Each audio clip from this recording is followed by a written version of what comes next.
हरे कृष्ण। ज्येष्ठ मास के कृष्ण पक्ष में आने वाली एकादशी को अपरा एकादशी कहते हैं और इस बार अपरा एकादशी के दिन कई शुभ योगों का निर्माण हो रहा है।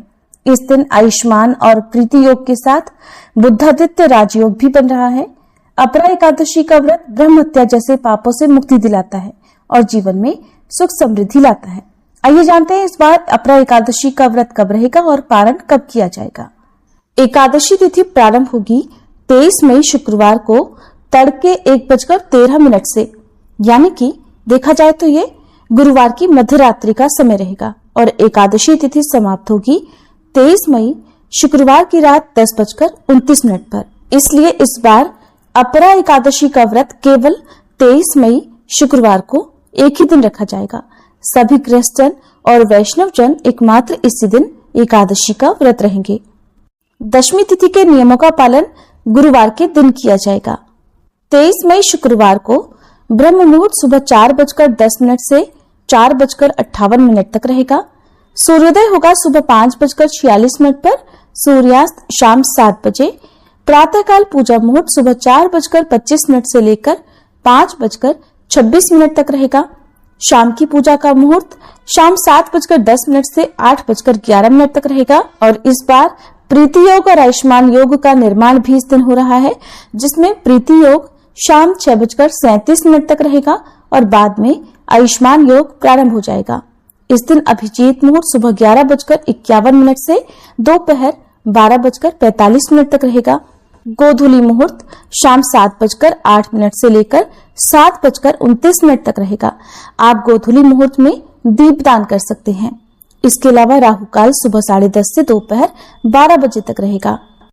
द्वादशी तिथि 23 मई शुक्रवार की रात 10:30 से शुरू होगी और अगले दिन यानी 24 मई शनिवार को शाम 7:20 पर द्वादशी तिथि समाप्त होगी।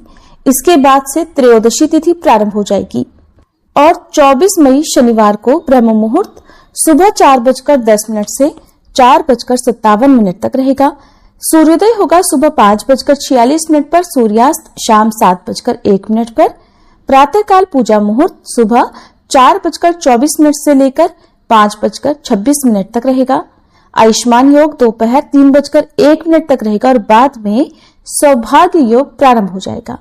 गोधूली मुहूर्त शाम 7:09 से 7:30 बजे तक और राहु काल सुबह 9 बजे से 10:30 बजे तक रहेगा।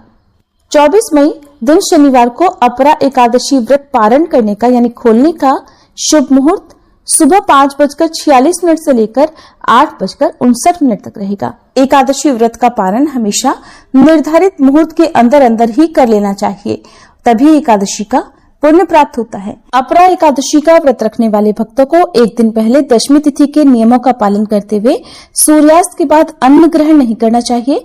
तुलसी के पत्ते भी दशमी तिथि को ही तोड़ कर रख लेने चाहिए। फिर एकादशी के दिन सुबह जल्दी उठकर स्नान करें, भगवान विष्णु का ध्यान करें, सूर्य देव को जल अर्पित करने के बाद व्रत का संकल्प लें। मंदिर में गंगा जल छिड़के, एक चौकी पर पीले रंग का वस्त्र बिछाकर उसके ऊपर भगवान विष्णु और माँ लक्ष्मी जी की तस्वीर या प्रतिमा विराजित करें। इसके बाद पहले भगवान विष्णु और माँ लक्ष्मी जी का अभिषेक करें, उन्हें पुष्प अर्पित करें, धूप दीप जलाएं। ओम नमो भगवते वासुदेवाय मंत्र का निरंतर जाप करते रहें। सच्चे मन से कथा का श्रवण करें। समय हो तो श्री विष्णु सहस्त्रनाम का पाठ पढ़ें या सुने और सबसे अंत में चालीसा पाठ करने के बाद कपूर जलाकर आरती उतारें। तुलसी जी में जल एकादशी के दिन अर्पित नहीं किया जाता है। सुबह केवल धूप दीप जलाकर पूजा करें और परिक्रमा करें। इसके बाद पूरा दिन सात्विक मन से भगवान का ध्यान करके उपवास करें। जो लोग उपवास नहीं कर सकते उन्हें भी इस दिन चावल या चावल से बनी चीजों का साथ ही अन्न का त्याग करना चाहिए और शाम के समय एक बार फिर से विधि विधान से पूजा करके भगवान को एक बार फिर से भोग लगाएं। अगले दिन शुभ मुहूर्त में व्रत का पारण करें। इस तरह से एकादशी का व्रत पूर्ण हो जाता है। अगर आपको जानकारी पसंद आई हो तो वीडियो को लाइक करके हमारे चैनल पर इस दिन व्रत की कथा भी जरूर सुनिए।